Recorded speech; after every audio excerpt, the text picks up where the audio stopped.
आज है 28 फरवरी और 28 फरवरी के जो भी इम्पोर्टेंट करंट अफेयर हैं वो हम आज यहाँ पर आपको बताने वाले हैं। तो चलिए बात करेंगे सबसे पहले करंट अफेयर की। हाल ही में 2023 में क्रिप्टो को अपनाने के लिए 7वें सबसे बड़े राष्ट्र के रूप में कौन उभरा है? तो ये भारत है।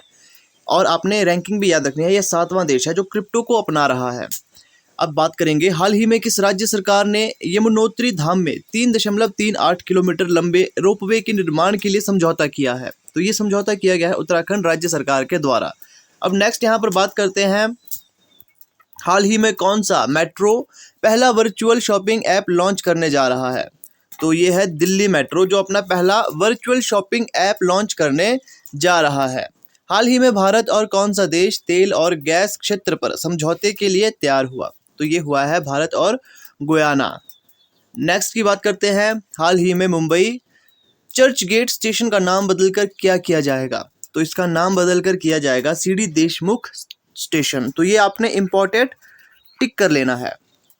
हाल ही में किसने एंटरप्रेन्योर ऑफ द ईयर 2022 का खिताब जीता? ये भी इम्पोर्टेंट है, ये जीता गया है सज्जन जिंदल के द्वारा जो कि JSW ग्रुप के MD एवं CEO है। अब बात करेंगे नेक्स्ट की, हाल ही में 2023 अंतर्राष्ट्रीय IP सूचकांक में कौन शीर्ष पर रहा? तो ये शीर्ष पर रहा अमेरिका। और अगर भारत की पोजीशन की बात करें तो ये 42वें नंबर पर भारत रहा अंतर्राष्ट्रीय IP सूचकांक में। ये भारत की स्थिति है। अब बात करेंगे नेक्स्ट की, हाल ही में किसने खेल आधारित शिक्षण संस्थान जादुई पिटारा का परिचय दिया? तो ये दिया गया धर्मेंद्र प्रधान के द्वारा जो क्या है, ये केंद्रीय शिक्षा मंत्री है।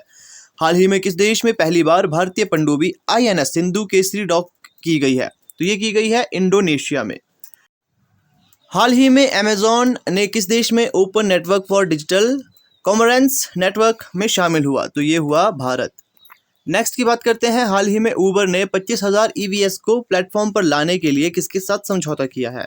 तो ये समझौता किया गया है टाटा मोटर्स के साथ। हाल ही में भारत का पहला हाइब्रिड रॉकेट कहाँ लॉन्च किया गया है? तो ये तमिलनाडु चिक्कलपट्टी में लॉन्च किया गया है। हाल ही में यूथ 20 इंडिया शिखर सम्मेलन की मेज़बानी किसने की है? तो ये वडोदरा गुजरात के द्वारा की गई है। हाल ही में RTI से जारी डेटा के अनुसार कितने प्रतिशत मतदाताओं के आधार को वोटर ID से लिंक किया गया है? तो ये लिंक किया गया है 60%। तो ये थे आज के most important current affair. Daily current affairs यहाँ पर आपको अपलोड कर दिए जाते हैं।